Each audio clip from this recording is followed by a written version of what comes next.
नमस्कार, मैं प्रिया पांडे अपने इस वीडियो के ज़रिए हमारे बच्चों से लेके हमारे देश के युवा नौजवानों से लेके हमारे वृद्धों तक ये संदेश पहुंचाना चाहती हूँ कि राजनीति की शब्द परीक्षा क्या है और यह शब्द परीक्षा हम क्यों कर रहे हैं। एरिस्टोटल जी द्वारा कही गई यह बात बिल्कुल सच है कि राजनीति एक उच्चतम विज्ञान है, किंतु हर एक नागरिक के मन में यह प्रश्न जरूर जागृत होता है कि राजनीति को जानना क्यों जरूरी है। राजनीतिक गतिविधि अपने आप में ही मूल्यवान है। इसका समाज के नागरिकों का सामूहिकरण करना, उन्हें शिक्षित बनाना तथा इसकी लोकप्रियता एक अभिजात वर्ग तैयार करता है। यह वह वर्ग बनाता है जो कि बुद्धि, धन, संपत्ति आदि के दृष्टि से श्रेष्ठ हो। और सबसे महत्वपूर्ण बात यह है कि उन नागरिकों का अपने आप में कोई भी कायदा लागू नहीं हो सकता जब तक कि वे सीधे सरकार तथा कानून तय नहीं करते।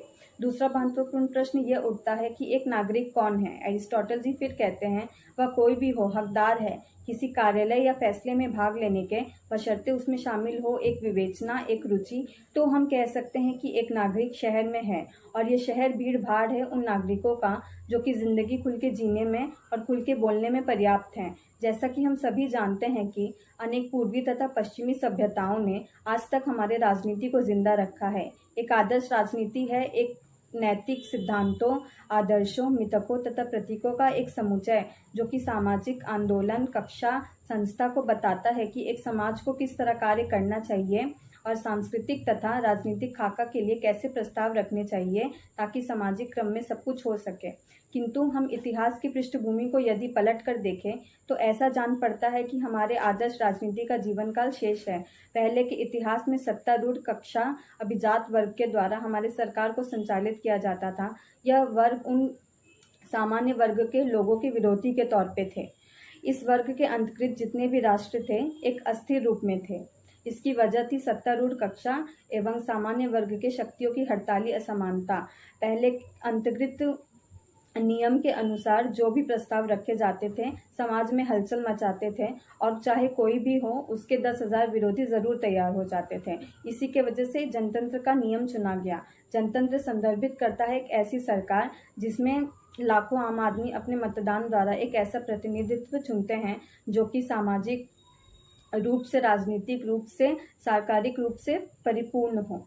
किंतु यदि हम राजनीति की शब्द परीक्षा करके देखें तो ऐसा जान पड़ता है कि आज भी कुछ लोगों की ऐसी मानसिकता है कि उनके एक मत के द्वारा चुनाव में क्या परिणाम हो सकते हैं। बात कहीं ना कहीं सच है, उनकी सोच कहीं ना कहीं सच है, किंतु एक तथ्य यह भी है कि जहां हमें लाखों मतदान को देखना चाहिए जो कि एक चुनाव को परिणाम के बदलने में परिपूर्ण है, वहीं हम एक मत को देख रहे हैं और यही हमारी जनतंत्र हारती दिखाई पड़ रही है। दूसरा कारण यदि हम शब्द परीक्षा करके देखें तो यह है कि हमारे देश के युवा नौजवानों को मौका नहीं दिया जा रहा है, या तो वे कोई रुचि नहीं रख रहे हैं हमारे राजनीतिक कक्षा एवं सांस्कृतिक रूप में आने के लिए। वह यह देख रहे हैं कि हमारे देश तथा विश्व को किस तरह विशाल समस्याओं का सामना करना पड़ रहा है, लेकिन वे कुछ नहीं कर पा रहे हैं। या तो उन्हें मौका दिया नहीं जा रहा है या तो वे मौका नहीं लेना चाहते। हमारे देश को सख्त ज़रूरत है कुछ युवा नेताओं की, तो हमारा देश और भी उज्जवल और हमारा भविष्य और भी उज्जवल होगा। इस बात पे कोई भी शक नहीं है कि आज़ादी के दौरान से अब तक को लेकर हमारे देश में कई विकास हुए हैं, किंतु यदि हमारे देश के सारे युवा नेताओं सक्रिय रूप से राजनीतिक क्षेत्र में रुचि रखें तो हमारे देश में रोशनी और भी फैल सकती है।